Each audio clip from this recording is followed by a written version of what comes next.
Right. So this is my 33rd month of being on hormone replacement therapy. As of now, honestly, I feel pretty good. It's not really anything I haven't mentioned in any other video, but I'm seeing myself in the little preview here, or I see myself in the mirror and I'm just kind of like, why did I wait so long? I feel fantastic this way. But then every time I think back, I'm reminded why I couldn't have started any sooner than I did. Oh well, I'm very much under the philosophy better late than never. But that's just the general housekeeping. Let's get into stuff that actually happened this month. So the first weekend of the month was pretty good. The first thing they mentioned happened on that Saturday. There was this massive flea market going on not too far away from my house. And it was interesting because last year this flea market was a bit of contention because I met another trans girl there and she had a hard time believing that I was transitioning in a feminine way. However, this year it was the opposite. I went full on girl mode, and not only did nobody care, but I just found I had a lot more confidence than when I was there last time. I mean, if somebody was in my way, I was just like, excuse me. Last year I was kind of like, I need to, can you, well, here I'm just kind of like, moving. And I was able to get some pretty nice finds. I hope to be able to make a video of that soon, but I'll explain why it might be a little while a little later. Later that day was also a Pride Festival at my old alma mater. Now, for those of you that didn't take Latin, basically where I last went to college. And it was very underwhelming compared to the massive flea market I went to. There was maybe like 6 or 7 vendors. I heard the spiel of each one. And that's about it. Everybody's big draw to go there was, I guess there was a drag show going on. That's just not something I've ever really been into personally because I think one of the main reasons is I'm worried that people are going to confuse me for a drag queen. It's not just about the clothes for me, it's the body wearing the clothes. And now I've gotten to a point where I can wear anything, and I like the body underneath the clothes. Although I will admit, I do feel a lot sexier when I'm wearing more feminine stuff.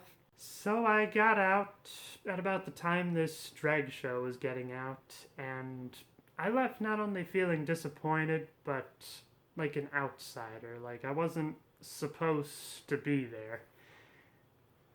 And I'm not entirely sure why either.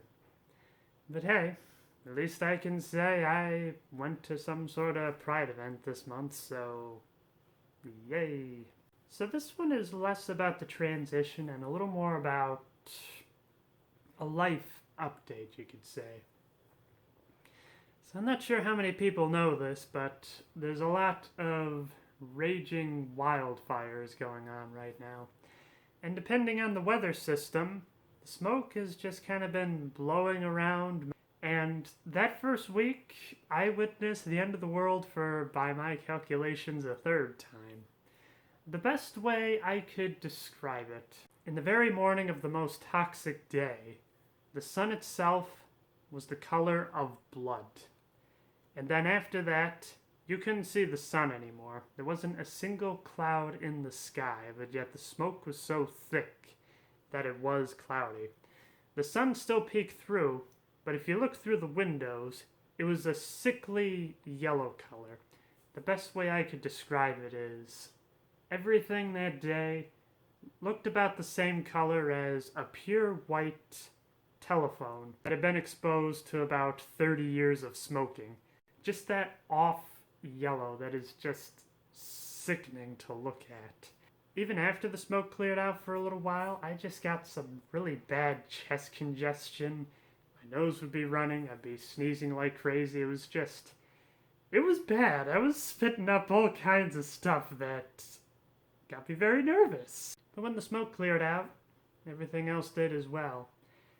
However, the smoke came back at the end of this month and it's still kind of lingering at the time of recording this episode, so if I sound kind of hoarse, that's one of the reasons why.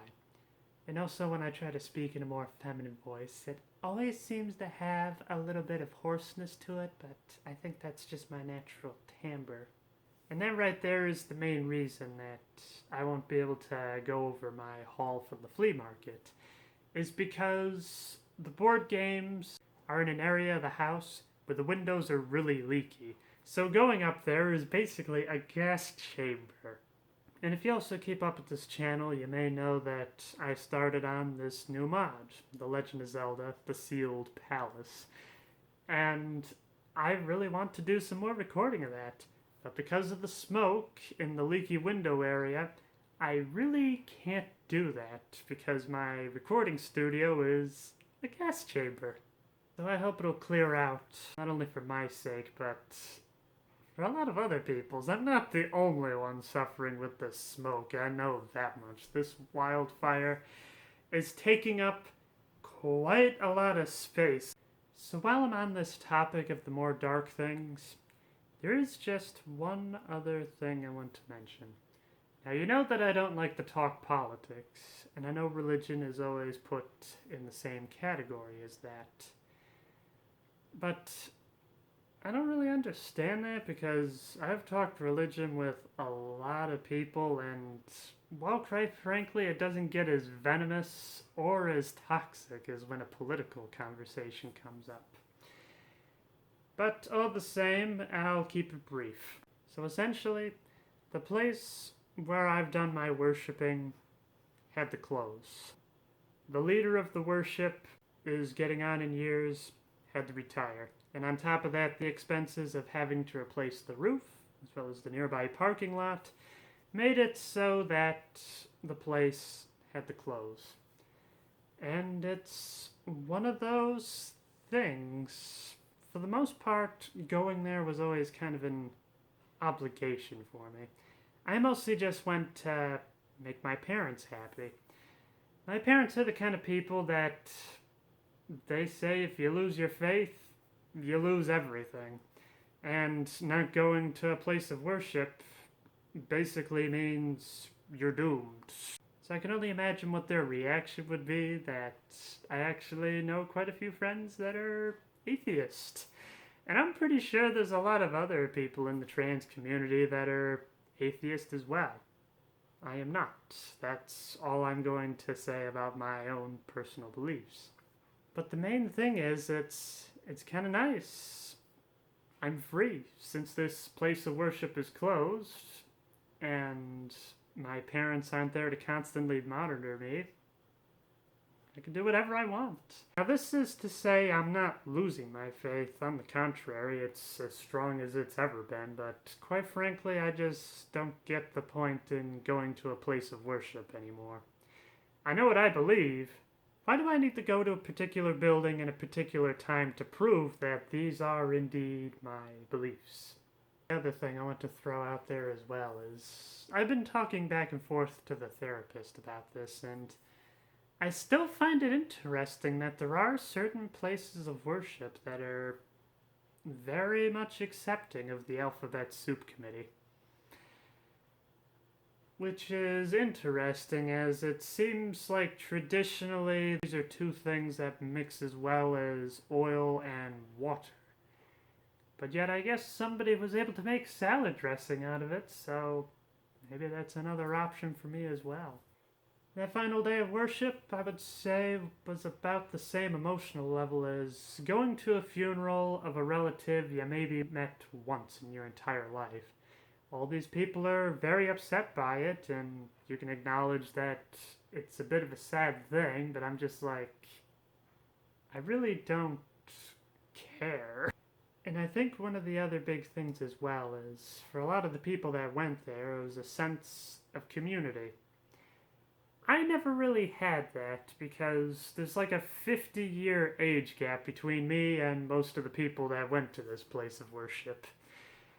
And so it's hard to relate to that, And probably the most distracting thing is, practically everybody there has known me since the age of 5.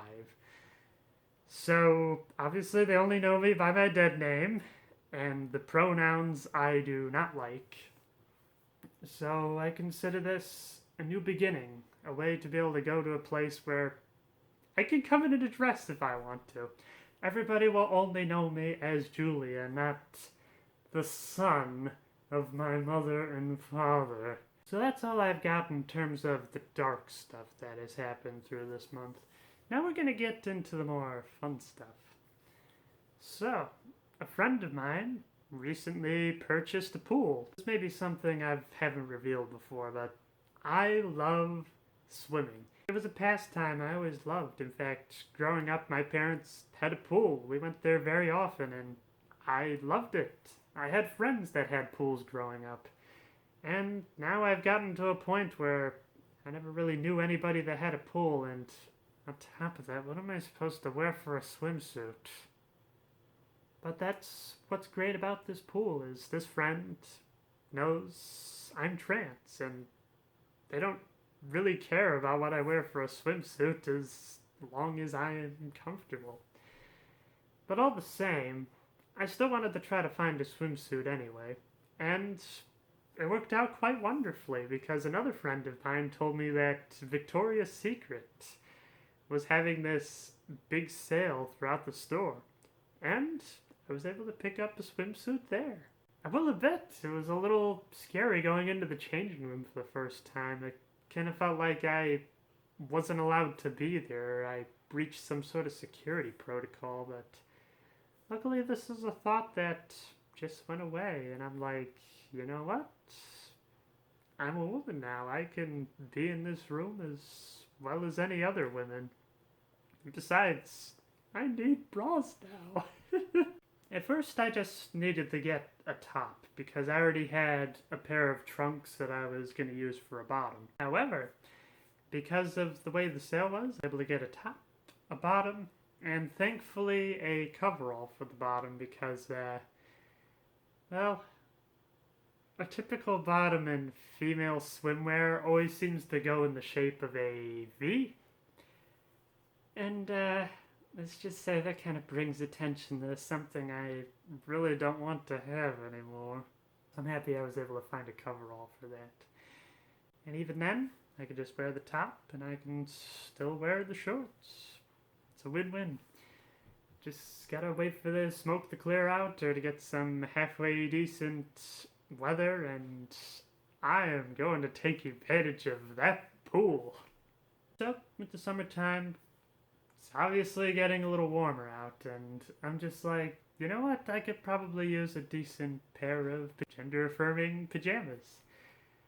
I guess Victoria's Secret had this sale on for a little while because I was able to go back there again, and I was able to pick up some lingerie. I gotta tell you, it's pretty nice. It's very light, but the main problem I have with it is I need to wear a bra in order for it to be the most comfortable, and I want that time to make sure that my chest breathes.